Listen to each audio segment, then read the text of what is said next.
All right, lots of folks here now. It is 3 o'clock Eastern. In the interest of giving our presenters all the time that they want to work with, I'll go ahead and get us started. So thank you to everybody for joining us. Welcome back to the Collaborative Science for Yesterday's webinar series. This is Nick Sobral with the Science Collaborative. Glad you can join us for today's webinar. The topic for today is we're going to cover a presentation today on an analysis undertaken by Julia Wandelek and Ariana Stokes, which draws on the experiences and insights of collaborative science teams to better understand what meaningful engagement means in practice. So before we get started, I have a quick introduction to the reserve system, the Science Collaborative, and this webinar series. And as we get started, if you haven't already, please feel free to let other folks in the audience know a bit more about yourself by chatting your name and, if applicable, affiliation of where you're joining us from today. So we'll get started. So the reserve system. The National Estuarine Research Reserve System is a network of 30 unique research reserves as shown on this map, with more on the way. NOAA program that works in collaboration with a local place-based partner, either a state agency, university, or nonprofit at each site. Each reserve includes programs focused on the activities seen on this slide, so that's land stewardship, research, and scientific monitoring, training programs to the public and local officials, and education. The Science Collaborative supports science for estuarine and coastal decision makers by coordinating regular funding opportunities and supporting user-driven collaborative research and transfer activities that address critical coastal management needs identified by the reserves. The webinar series features project teams supported by the Science Collaborative, program staff, and partners. Speakers share their unique approaches to addressing current coastal and estuarine management issues. And if that sounds interesting to you, please feel free to join us for future webinars to learn about new methods to integrate experts and users into the research process and how their research results and products might inform your own work. So some quick housekeeping things before I hand over control to our speakers. All attendees are muted upon entry. We'll be handling presentation-related questions via Zoom's Q&A feature. You can enter questions for the presenters as they occur to you throughout the webinar, and we'll try to discuss as many as we can during the final portion of today's webinar as well. The chat is visible to all, so everybody, you can feel free to chat to each other amongst yourselves. Please do use it to talk amongst yourselves, and you can ask us, the organizers, if you have any technical questions or issues like that. So with that, I'd like to introduce our speakers for today's webinar. Julia Wandelek is an emerita professor at the University of Michigan School for Environment and Sustainability and a member of the NERRS Science Collaborative team. She has spent her professional career researching, writing, and teaching about collaborative processes in natural resource and environmental management contexts, and she is supervising Ariana's graduate research on meaningful engagement. Ariana Stokes is a master's student at the University of Michigan School for Environment and Sustainability, where she is studying participatory processes within the fields of environmental policy and environmental justice. Originally from New Hampshire, Ariana has a degree in ecology and economics from the University of California, Davis. Prior to graduate school, Ariana worked in coastal New Hampshire and participated in Coastwise, a place-based coastal resilience program at UNH Sea Grant. She is currently a science communication fellow at the University of Michigan Museum of Natural History. And with that, we've got a couple things before we get started here. So I'm going to invite Julia and Ariana to go ahead and turn their cameras on and join us here. And we had a couple polling questions that we like to ask people, and we're not going to use the actual poll function. We're just going to use the chat. So please, in the chat, in a word or short phrase, what makes an interaction with others meaningful for you? It will give you all a moment to sort of settle in, read the question, and go ahead and type a response.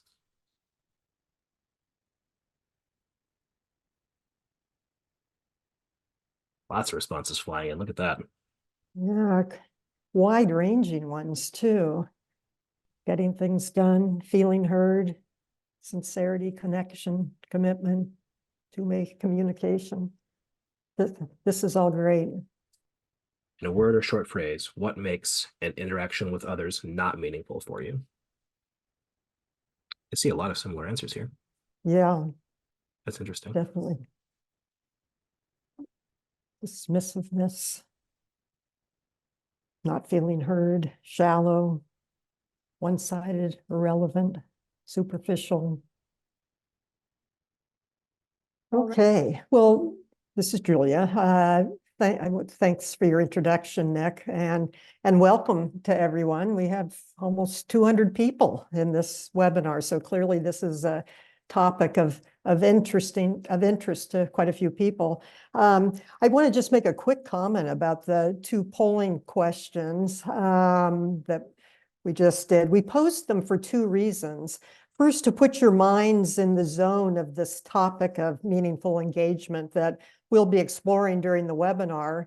But also second, to highlight that we all come to this topic with experience, whether as process facilitators or participants in collaborative interactions in both professional as well as personal contexts. And you'll see many of your poll responses reflected in our presentation here. I want to quickly explain the genesis of this project that we'll be talking about this afternoon before I turn it over to Ariana, who will share our preliminary findings so far. As some of you know, and Nick alluded to, I've been researching and writing about collaboration in environmental and natural resource management for over 30 years. And I've found it interesting that the public participation and collaboration literatures often mention the importance of engaging people meaningfully in these processes, but they seldom dig down and explicitly describe and explain what meaningfully means in practice. There has been surprisingly little empirical research that systematically unpacks its varied dimensions. It's like we're all supposed to inherently know what it is and how to achieve it. As Nick mentioned, the Science Collaborative program supports research projects that address a pressing management need and are conducted collaboratively, both with the people who will benefit from and use the science that is produced, as well as with other partners, including community members with an interest and an ability to contribute to the project in some way. Over the years, we have been asked questions about meaningful engagement from these project teams. Questions like, how do I know if people are meaningfully engaged in my project? How do I ensure that their engagement is meaningful?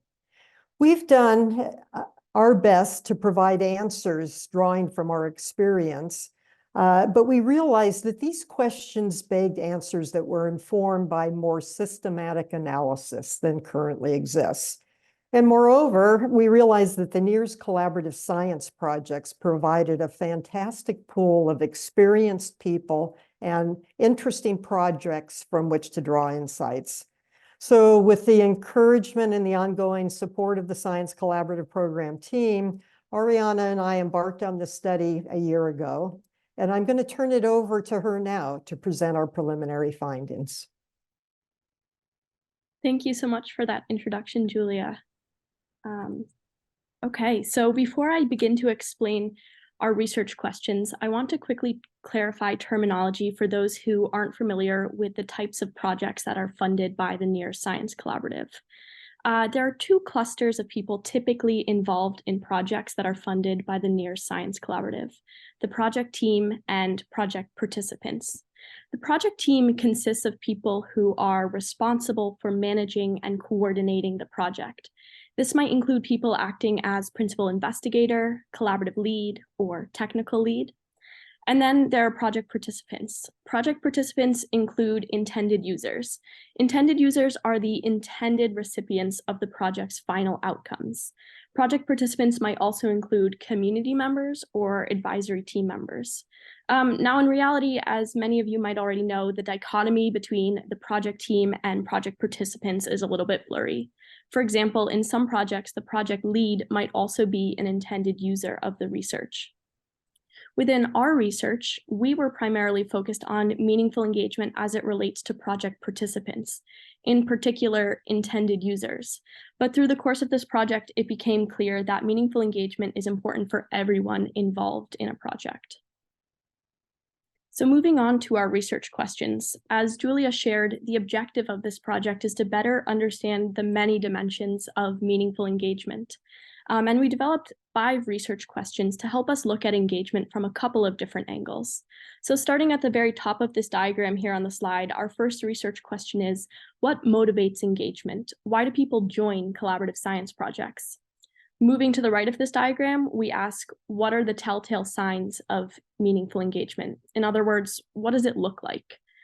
We also asked what enables engagement that is meaningful, along with the question of what challenges or constrains it. And these two questions are really core to the research, and we spent a bulk of the time during this project really digging into these two questions. We then built off of these two questions to also probe what are the strategies that encourage engagement that is meaningful. So to explore these research questions, we turned to the reserves. We wanted to integrate knowledge from the reserves for the reserves. So I conducted interviews with people who have participated in collaborative science projects that have been funded by the NERRS Science Collaborative. And in total, I spoke to 18 people across approximately 12 different research reserves. Of these 18, 14 of the folks who I interviewed served in a leadership role on a project. Many of these people acted as the project's collaborative lead, which means they were responsible for coordinating a project's collaborative process. I also spoke to at least 4 people who were involved in projects as intended users. I then performed a qualitative analysis of interview content and looked for ways in which interview answers spoke to our research questions. And I think this is going to be really fun because so many of the things that I heard during interviews showed up in very similar phrasing in your comments in the chat. But the findings that I'll be presenting today are qualitative, not quantitative. The next phase of this project will involve validating these findings with a larger sample size of project participants. And before we dive any deeper, I want to thank those who I interviewed for this research. All of the findings that I'm about to discuss now came from stories and insight from interviewees who generously took the time to share them with me. There was an incredible amount of wisdom and experience that was shared with me during interviews, and I couldn't have completed this research without the people who I interviewed. I really regret that I cannot convey the full richness of all the insight that was shared with me during this short webinar. The findings that I'm presenting today are preliminary and abbreviated. So here's a quick overview of the course that this presentation will follow. I'll walk through preliminary findings on our first 4 research questions. So I'll walk through motivations for engagement, telltale signs, enabling factors, and finally, what challenges meaningful engagement. I will then hand it back to Julia to talk more about what comes next for us on this project. Okay, so let's jump in. So research question number 1, what motivates engagement? This question is straightforward, so I won't spend too much time belaboring it, but understanding why participants choose to join collaborative science projects is an important part of this research. We assume that learning about motivations for engagement gives us some insight into what makes engagement meaningful. During interviews, the most commonly cited motivation was interest in the project subject matter. Interest is often tied to the applicability and relevance of the subject matter to participants' personal or professional goals and challenges. And I saw some of you type in interest into the chat. Moving on, long-standing relationships or the prospect of building new relationships was another commonly stated motivation. A sense of responsibility or commitment to community can be really motivating for some, as well as a strong sense of place. And lastly, some people engage as part of their job responsibilities or for other direct financial compensation. Moving on to our second research question, as Julia mentioned, during project check-ins, project teams have often asked, how do we know if we are achieving meaningful engagement? So within this project, we really wanted to explore what does engagement that is meaningful look like? So one of my favorite questions during interviews was this fill in the blank question, where we asked participants to finish the following sentence. I can tell that involvement in collaborative science projects is meaningful to participants when I see ... And we got all sorts of cool answers. For example, you can see here that one interviewee answered, I can tell that involvement is meaningful when I see participants show up early, they laugh a lot, and they respond quickly when we need help. So from all the answers that we heard during interviews, we defined telltale signs as things that you can observe, things you see or hear during engagement. And we organized telltale signs into 3 categories. First, emotional signals. These are expressions of emotion by participants. For example, participants are excited, laughing, smiling, enjoying themselves, demonstrating interest. Behavioral signals, things like participants consistently showing up to events. Participants are responsive, you don't have to chase anyone down.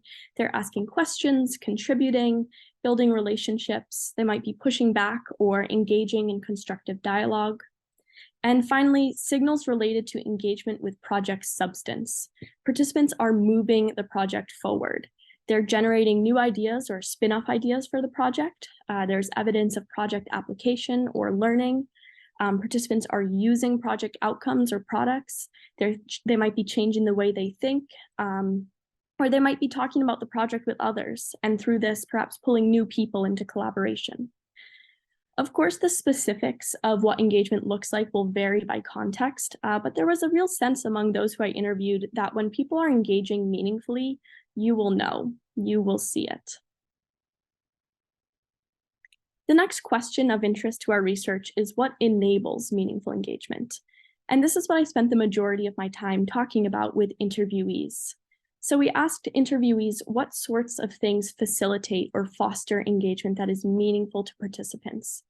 And from this question, we heard two interconnected but substantively different streams of responses. The first set of responses that we heard spoke to factors associated with how the project's process was designed, structured, or managed. So that's to say procedural matters. And the second set of responses that we heard dealt with factors that matter to individual participants. So let's break this down further. Factors associated with process design and management are things that you might already be familiar with if you've ever facilitated or even just participated in a collaborative effort, group project, or a meeting. These are things like the process is well organized and well facilitated so that forward progress can be made. There are compelling and varied activities that are engaging for participants. For example, things like field trips or interactive group tasks. The timing and frequency of interactions are scaled appropriately to keep participants informed, but not overburdened. And lastly, the process is tailored to context to accommodate unique circumstances and opportunities. And all of these process strategies make it possible for participants to engage more fully, actively, and meaningfully. But as I said, there was a second set of answers that we heard in response to the question of what enables meaningful engagement. And these answers spoke to factors that matter to individual participants. And this is where things get really interesting because these factors relative to process management factors have been somewhat overlooked, yet they're critical to the meaningful engagement of people. And we clustered factors that matter to individuals into 4 groups that you see here. 1, how people feel treated, their level of comfort with the process, the perceived value of the process and the project to them, and the personal and professional relationships that they bring to the process or establish within it. And I'm going to say a little bit more about each of these in the next few slides. But before moving on, I do want to note the relationship between these 2 overarching categories of factors. Factors associated with process design and management directly or indirectly promote factors that matter to individuals, as you can see here with this arrow on the slide. For example, a compelling activity like a field trip might help make time and space for new relationships to take hold among participants. And we'll come back to this idea later in the presentation. So let's dive in to talk more about factors that matter to individuals, because as I've mentioned, these factors have garnered less attention than process-related factors. So how participants feel treated in the process. I spent quite a bit of time talking with interviewees about the importance of how participants feel treated. And I kept hearing one phrase over and over again, and I saw this in the chat too in the beginning of this webinar. Participants want to feel heard. Participants want to feel that their opinions and priorities are heard, considered, and understood. Similarly, it's important to participants that they feel that their involvement matters to the project team, that the knowledge that they are contributing is respected, valued, and appreciated. One interviewee told me, and I quote, "People want to feel valued and part of a team, not just like somebody that you have to check a box and involve in some way." End quote. Participants want to feel treated with sincerity by the project team. And again, we saw the word sincerity in the chat a lot. For example, the project team is engaging with participants on genuine terms. The project team genuinely needs participant input. Lastly, interviewees express that participants value a sense of belonging among all team members. Participants want to feel treated as a valued team member, not as an object of study. Our next cluster of factors speaks to the level of comfort that participants have with the project's process. Participants are able to engage more fully when they are comfortable with the project's process. So what factors into participant comfort? Well, first off, participants value having a shared sense of purpose and objectives. Everybody's on the same page about what the project and the process is aiming to achieve. And I saw in the chat, shared understanding is valued by you all. A sense of ownership over the project also helps participants feel more comfortable with the process. This is their project, not a project that is being imposed on them by outside actors. Having a clear understanding of what the process is and what its progression over time looks like also helps build comfort. Participants understand what their role and responsibilities are within the project. Accessibility of the process is essential. Is it easy to participate in engagement events?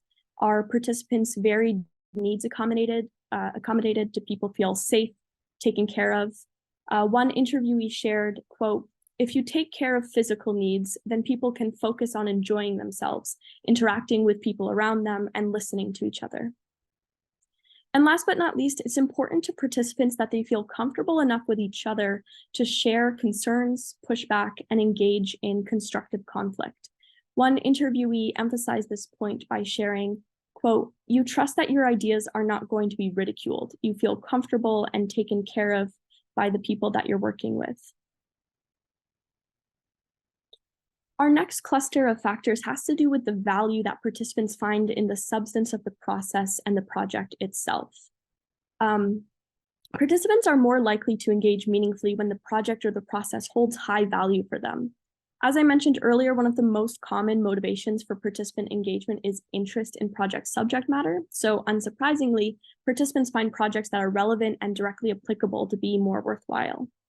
Participants also tend to be more engaged when the process or project outcomes clearly match their interests and needs and provide opportunities for learning or professional development. One interviewee stated that the project or process should have, quote, "some nugget I can take home and put to use." Participants typically find the process more valuable when they feel a sense of efficacy and agency, both over the terms of engagement and the direction of the project. One interviewee shared that project participants want to, quote, "see the needle move." And lastly, participants find projects worthwhile when they feel that they're part of something that truly matters. One interviewee shared with me that people were jazzed when they knew that the work would be useful to people. And lastly, the final cluster of factors that we identified, relationships. Interviewees overwhelmingly stressed that meaningful engagement and collaborative science more broadly rests upon relationships. And I would venture to guess that many of you here today already are familiar with the importance of relationships to collaborative efforts. However, although the concept of relationships might feel really familiar, my conversations with interviewees suggested that relationships aren't always tended to as they should be during research. Relationships add so much to the collaborative process, including mutual respect, mutual care and respect, sincerity and trust, all of which can help overcome power dynamics. Relationships bring commitment and accountability because they often transcend the finite timeline of a project. Reciprocity, relationships help ensure that engagement is mutually beneficial. And finally, relationships often foster comfort, joy, and fun. During interviews, we often talk about two types of relationships, those that form during the project and those that were established prior to the start of a project. And it may or may not surprise you to learn that we probably spent more time discussing this second type of relationships, relationships that predate the project. Pre-established relationships are so important because they mean that participants already have history with you. One interviewee shared with me that they're on a project now that they probably wouldn't have joined unless they knew some of the people that they had built relationships with from the previous project. Moving on to our fourth research question. So along with what enables meaningful engagement, we are also concerned with the factors that challenge meaningful engagement. What constrains or hinders it? From our interviews, we identified certain factors that, when present, make it harder for participants to engage. And we categorize these factors into three buckets: participant attitudes, perspectives, and behaviors, process management issues, and structural or contextual barriers. And I will walk through each one of these briefly. So let's start with participant attitudes, perspectives, and behaviors.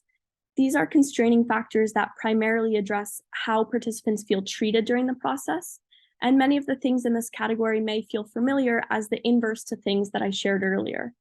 Engagement will not be meaningful to participants when they feel disrespected, undervalued, dismissed. That's another word we saw in the chat, or overburdened. One interviewee shared, quote, "There's nothing more frustrating than somebody who asks for feedback and you get the sense that they just don't care."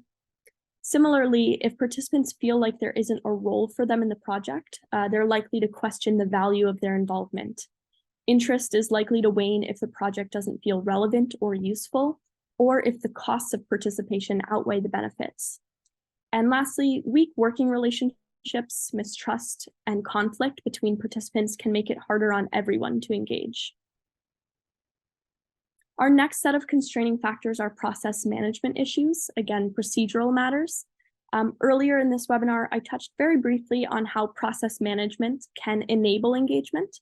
And when we asked interviewees what challenges engagement, we once again heard a range of answers that spoke to process management. Here I dive a little bit deeper into the things that make it difficult to manage a process for engagement.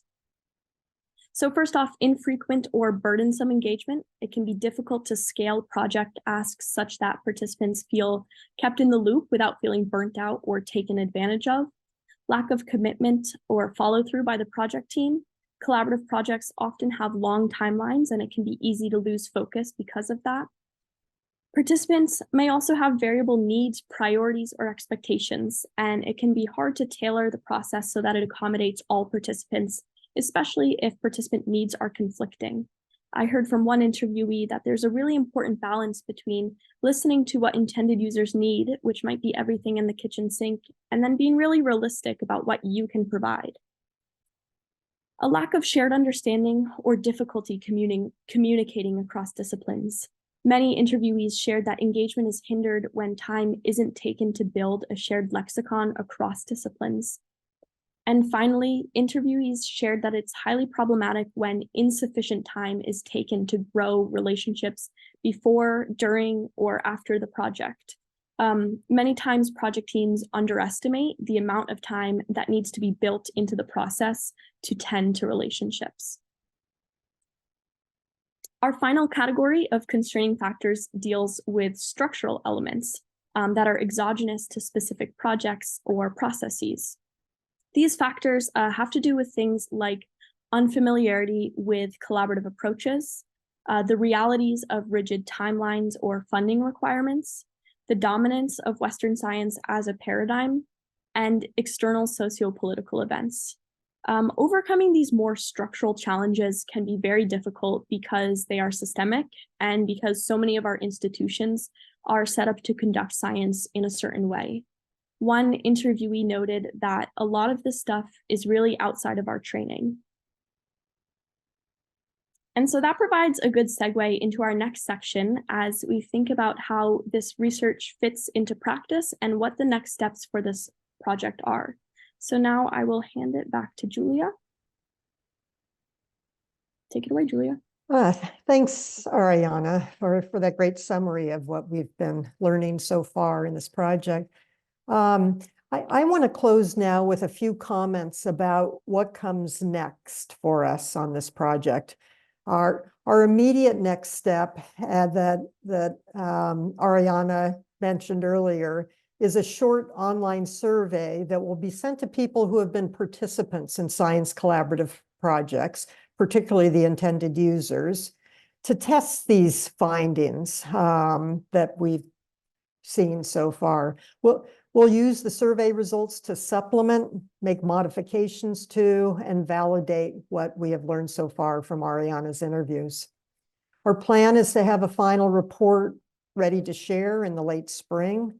And when it's available, we'll send a link to the report to everyone who registered for this webinar. In the meantime, we'll be identifying and developing practical strategies and tools for both understanding and advancing meaningful engagement.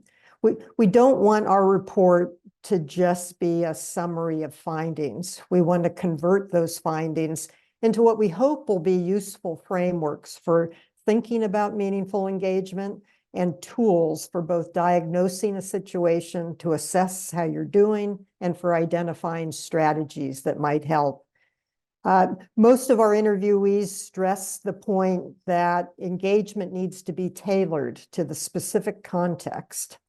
So Ariana constructed this framework to illustrate how we're thinking about this task. We have a preliminary sense of the notable factors that appear to help participants engage meaningfully in a process, as well as the constraining factors. Thinking strategically while designing or managing a process, what one should do is find ways to promote the enabling factors and to overcome or manage the constraining factors. They're both pieces of the same puzzle. We're using this framework or mental model to begin playing with some potential products from this study. As an example, here is a simple diagnostic tool that we're working on. And don't worry, I'm not going to step through the details of this slide. I'm displaying this just to give you an idea of how we're thinking about it. What we've done here is simply inverted the list of factors that enable meaningful engagement into a set of diagnostic questions, a tool for assessing a specific situation. If, for example, we know that how people feel treated matters to a meaningful engagement, you might ask questions of your process like, are the participants feeling respected, listened to, and understood? Do they feel like they're part of a team effort? This will help you gauge how people in your process might be feeling, as well as prompt your thinking about strategies you might employ in situations where perhaps things aren't going as well as you would like. So let me close now by reiterating that this is a work in progress. And we would love to hear any questions, comments, or ideas that you might have about the content of the presentation and or about the types of products that might be most helpful from your perspective. And with that, thank you so much for your time. All right, folks. I see a few people have been posting some questions in the chat as well. You can continue to do that if you want. We've got people monitoring the chat as well, so you can post them there or you can post them in the Q&A. It looks like some people posted some stuff in the Q&A as well. Without knowing who posted first, I think I'll just leave it up to you, Julia and Ariana, to kind of work through the questions as you see fit, and we'll elevate some more for you. Sure. So Nick, our resident philosophy major, was quick out the gate here and posed a really interesting question that I noticed got a lot of dialogue going in the chat. So I'm happy to, and his question is, did we define what meaningful means or just what it looks like, and does that matter? Does meaningful mean leading to change, discovering new knowledge, probing deeper? And so this was right out the gate. Ariana then spent quite a bit of time presenting some of our initial observations. So I hope that has answered at least partly the question you posed, Nick. But I would say and Ariana and I actually didn't define meaningful. We were trying to first see, so what does it look like? But I would define meaningful as simply as it matters in often varied, but definitely positive way defined by an individual. So what would be meaningful to you in a process quite likely would be different from how I would define the meaning of a process. So I'm going to throw that out there, and I'm curious, Nick, how satisfied you are with that answer and the others of you who have been chatting about this. Yeah, and I'll just jump in here. Thank you so much for that question, Nick. This is definitely something that Julia and I have talked a lot about. And as Julia said, we opted not to define meaningful. But implicit in the phrase meaningful engagement is that question of meaningful to whom. And so we really wanted to hear meaningful to the project participants, or really, as I said, all project team members. And as Julia said, I hope that the rest of the presentation perhaps spoke to your question. Yeah. And I just realized, so Nick confirmed this, so the attendees in the webinar, they're all muted, right? So Nick may be yelling at me saying, no, that's not what I meant. Sorry about it. I was just going to say, you could actually, folks, if in case you didn't know, you could actually reply to threads in the Q&A as well. So if somebody does want to say, hey, this is like, here's a follow-up question to that, you can feel free to do that. So we'll leave the threads open. You can answer each other and talk in those threads if that's easier. Okay. So Ariana, why don't we move on to the next question posed in the Q&A here. Within your interviews, was there any consideration as to whether engagement through virtual or in-person meetings was found to be more or less meaningful? And I think you did hear comments on that, right? Yes, I certainly heard a lot of comments about this. And I would say maybe the answer that doesn't feel so satisfying, but the one that I heard is that it depends. Context matters. This is one theme that was really throughout the interviews, is that engagement has to be so tailored to context. You really have to understand the people that you're working with and what their priorities are. But I also heard from many interviewees that people are really, really zoomed out, and there is a certain magic or chemistry that happens during in-person meetings that have been really hard to recreate virtually or over Zoom. So in-person meetings will have some downtime or unstructured informal interaction that really helps create relationships and build new relationships and foster comfort. So I heard from many people that in-person meetings can help foster meaningful engagement, but virtual meetings have their place too, and it depends. Virtual and in-person are good for different things. And I might just add that there, and maybe Nick or Megan can put this link into the chat. Susie Moser did a project during COVID on conducting collaborative science virtually, and so there is a report that captures some of the lessons she learned from that study. Grab that for you. Give me a minute. You can keep going with questions though. Yeah. So Skylar Johnson asks, can you speak to the role of conflict within collaboration? And if this was a theme that came up in your research. In my experience, collaborative processes often mean embracing and navigating conflict, which can, if navigated carefully, enable more meaningful engagement. And I would, yes, I would wholeheartedly agree with what you've just said there.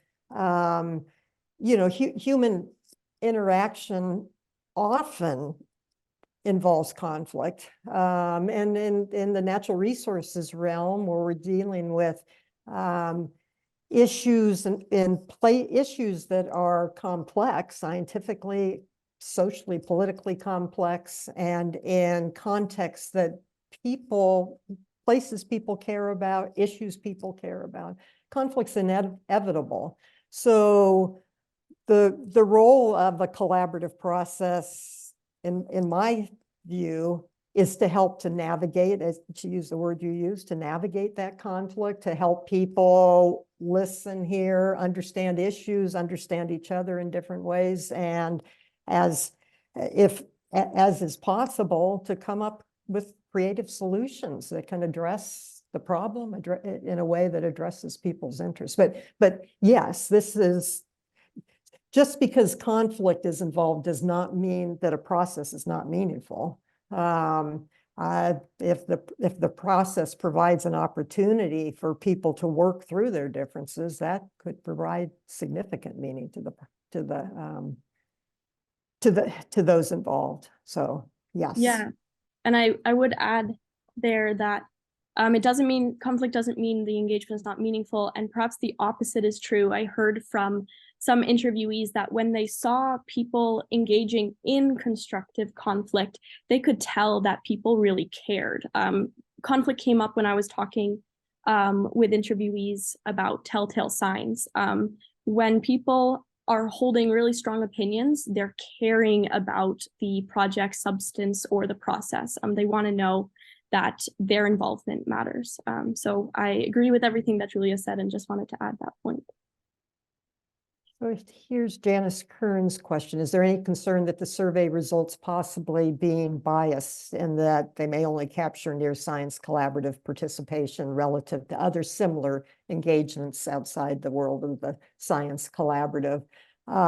This is a really good question. And I've often, and my belief is that while there may be elements of the Science Collaborative project, the element of the Science Collaborative project that is specifically about conducting research and research that's addressing a management need, and not all public participatory collaborative processes have that as a role that they're fulfilling. The reality is that these are all processes that involve human beings working together on a shared task, and sometimes in a context of conflict, often in a context of complexity.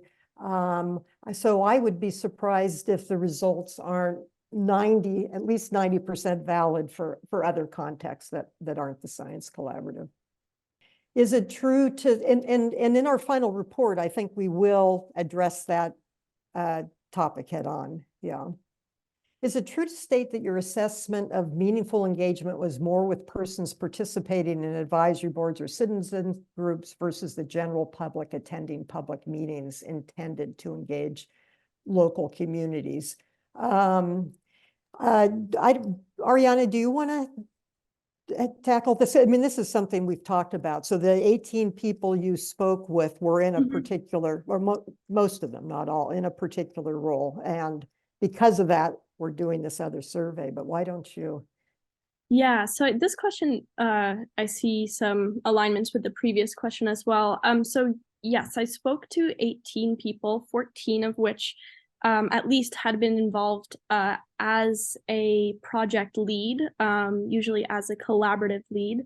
And they were speaking about their experience working with project participants, mostly intended users. So our project really focused on this project team structure that is not unique to the NERRS Science Collaborative, but is one that the Science Collaborative uses. So it is within this context of a team that has really tried hard to integrate intended users of science onto the project, onto the team that generates the science. So this is a different situation than it sounds like maybe you're referring to in your question about public comment meetings at various levels of government. And definitely the topic of sort of public comment meetings came up in a couple of my interviews. Mostly people reflecting on how sometimes those public meetings can feel frustrating for various reasons. But we did focus more on the specific team structure of research projects that are funded by the NERRS Science Collaborative. So Kaylin's comment here, does working with people we already have relationships with create a participation bias and or limit the diversity of perspectives? I'll first say we haven't analyzed that in the question in the context of this study. However, it's certainly the case, and there's plenty of research that demonstrates this, and we certainly see it in the current political dialogue occurring in our country, that, people are in different echo chambers, people who with prior relationships could potentially create a participation bias. I mean, the flip side is those that come who might have different perspectives, but have that relationship, may have found ways to manage the inherent tension between their different perspectives. If, you know, my stepping outside of the collaborative science, world of collaborative science, and my experience more broadly looking at collaborative processes in different natural resource and environmental contexts, well, all around the world, but primarily in the United States. I mean, in managing these processes, most mediators, facilitators will bring a set of principles that require a process to be representative of those who will be affected by decisions that come out of it, who will be those who have a stake in some way, or who have different perspectives to bring to it, different ways of knowing about the issues or the science. So I think that inherent in your question is kind of noticing that, you know, biases can come into a process, and that begs the question then, how do you ensure that it doesn't then limit what can be produced through it, either by bringing other people in or managing it in a different way? Do you know of any OMB approved questionnaires that can be leveraged by NOAA staff to evaluate engagement efforts from external participants' perspectives? I do not know of any, but I bet if there is anybody who does know, I bet they're on this webinar, and hopefully they'll put a response into the chat. There I am. I was wondering if you have any thoughts about what this means for the future science collaboration. Do you think that projects need someone trained in conflict management, social work, other fields? Well, I would just quickly say not all projects need that, but some projects do, and we've done some analysis of the different types of science collaborative projects and the issues that they're addressing, and the characteristics of those issues and what they beg be done in the collaborative processes, and some of a few of the projects that were in high conflict situations did hire professional facilitators who were skilled at intervening in environmental context. So it's not every process doesn't need this. Some processes do, and this comes back to a comment that Ariana has made to me a number of times, and that is about how many times interviewees said to her, you have to tailor your process to the context, to the objectives, to the purpose, to the people. And I mean, I'm taking the words out of your mouth right now, Ariana, about you need to do your homework, right? And I don't know if you want to say a little bit more about the comments you got. Yeah, so I'll add that I heard over and over again that facilitative expertise is really important for structuring your collaborative process. And as Julia said, some of the projects that I heard about did hire or bring in a neutral facilitator who was trained in facilitation and conflict management. So often the collaborative lead will facilitate the process that projects take to engage with intended users. But yeah, there was a sense among interviewees that if the collaborative process is not done right, it can really be a waste of everyone's time. You know, there's a lot of engagement that happens that is not meaningful for people. So, and you heard one of the final quotes that I ended with in that section about challenges is interviewees expressed that there just aren't a lot of trainings for this type of science that we're doing for collaborative science. Many people who I talked to said that they really had to learn how to kind of do this sort of event planning and collaborative facilitation on the job. And that it's important that, especially for academic scientists, not to overreach the boundaries of their expertise or what they're trained in. So really, collaborative processes should be facilitated by someone who has expertise in, like you're saying, Mariam, conflict management and facilitation. Okay.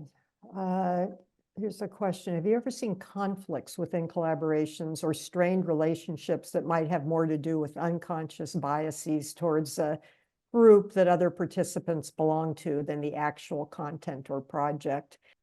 I mean, absolutely. I mean, I don't know that I can say I've seen it in science collaborative processes, but I've seen it in many collaborative processes in particularly in management of public lands in the West. And sometimes it's unconscious and sometimes it's very conscious on both sides. And that creates a challenging situation. And it has to be acknowledged. And, sometimes it's acknowledged within a whole group. Sometimes a facilitator will pull one or another party aside or discuss between meetings about how to manage a dynamic that is emerging. But, all of this, again, as I said earlier, we're talking about people working together, right? And, there's nothing more complex than human interactions and the varied forms that they may take. And just because we're talking about collaboration doesn't mean it's going to be easy. And yeah, so anyway, but yes, that's a good question. And yes, it does occur. I don't know. And well, you go ahead, Ariana. Maybe you've had an example. I was going to say that I heard a story from an interviewee that was very similar to the kind of scenario that you laid out here. And I won't share the specifics of what I heard, but one way that they addressed the sort of conflict that arose is by inserting more transparency into the process. So as I shared during the enabling factors section where I talked about participant comfort with the process, participants might feel more comfortable when there's high transparency and shared understanding of the process. So one way that they address the conflict is by using a sort of collaborative charter type document, and we'll have more about this in our final products, that spelled out how specific input was going to be incorporated into the project. And everybody saw that process. Everyone saw that it was that they were able to comment on whether or not they thought that this was a fair process. So that's a little bit about what I heard from one of my interviews. The presentation mentioned expanding the sample size for quantitative analysis. Does that involve interviews outside the collaborative? So we're going to do a survey. We're built around our preliminary findings and the 4 core questions that Ariana spoke with. That survey will go to participants in science collaborative projects. So it will be a large, so Ariana interviewed 18 people. We hope to have a much larger pool of responses from that survey, but it is inside the world of collaborative science, drawn from the collaborative science projects. Did you or will you examine what steps are effective to attract people to join collaborative science projects? Likewise, what may drive people away from a project? We haven't really talked about this, Ariana, although in the context of talking about motivations, that analysis will lend itself to discussing this. So if here's the types of factors that motivate people to engage, and you have a science collaborative project or another collaborative process that you want to encourage people to be involved in, you should give attention to what the common motivations are and see what are ways in which to either describe the process that would convey to an individual that this is bringing value to them, or there's things they can learn or contribute to the process. likewise, what may drive people away from a project? I imagine in the conversations about challenges that will come in, and it may have in your interviews, Ariane. I don't know if anyone ever walked away. So I can't think of one example of that off the top of my mind, but what does immediately come to mind with this last point here, what might drive people away from a project? I heard from many people how important early engagement is early on in the project's process, and that many intended users might be turned off by someone coming in with their own agenda, with ulterior motivations or already set motivations for what the project is going to look like. So I mentioned that intended users having agency and a role in the project, in shaping the project, is really important. So that's just one specific example that comes to mind. Yeah. And I don't know if I would call this driving people away as much as, people may be stepping away from a project if they have other priorities they need to tend to, the, organizational, programmatic, whatever, these external factors that really do matter, or just losing interest, deciding they thought the project was going to be about one thing and now it's about another, and so they fade away.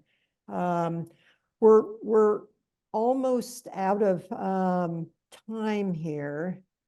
I want to quickly, so that Wiley, you have a question here about speaking of conflict dynamics. Have you encountered engagement and or relationship building with sovereign tribal nations, their leaders or staff with potential science collaboration? There were 2 webinars that in this series that were addressing exactly the question you're raising, and the engagement of tribal nations, indigenous communities, and science collaborative projects. So I encourage you to go to the website that has the list of prior webinars and take a look at them. And then just this Rupa Gupta, your question, what if any insights were gained about establishing meaningful engagement, especially if partners were new, to foster that sense of trust and belongingness? I don't know, in your discussion of strategies, was this ever a topic that came up? I mean, it's definitely a question that we will pose and grapple with before our final report. Yeah, something that comes to mind immediately is that this is really related to relationship building, and there are certain process management strategies that can be used to help foster relationship building, and that will be covered more in the report. But yeah, it looks like we're running out of time, and I think Nick has a few comments to make at the end here. Thanks for folks. these fantastic Yeah. questions, though, thought-provoking. So many great questions, and with an hour timeline, it's tough to get through all of them. So, we'll do our best to pass them along to presenters and get those included in the final summary materials. So that link I posted earlier, and you'll get it again in the email that goes out tomorrow around the same time. Automatically will send to everybody who registered for the webinar or who attended the webinar. So it'll have the link to where the summary materials live and the link to the exit survey. So please do take the exit survey. It helps us kind of like make little adjustments to the webinar series as we go to make sure that we're delivering the best webinars possible for everybody. So please do take the survey. And again, the link will be there too. So please do send any questions along you might have still. And if your question didn't get answered, rest assured we've got it. We'll roll it into whatever we have for our summary product stuff. Next webinar is coming up at the end of this month, and then the week is directly after that. So February 29th and March 7th are our next 2 webinars in the series. It's a 2-part series on blue carbon. It's 2 panels, and it features a project that was led by Craig Cornu, among other folks in the Pacific Northwest. So keep an eye out for those announcements. And with that, just a big thank you to our presenters for putting their presentation together. So thank you, Ariane and Julia, for sticking around all the way through the end of the hour and making sure that you try to answer as many questions as possible. I think we were doomed from the start. People were really interested and loved this topic. So, we did our best. We'll try to get them answered. And thank you to everybody for spending the afternoon with us, or morning if you're on the other side of the country. But for us, it's afternoon. So thanks for spending time with us today.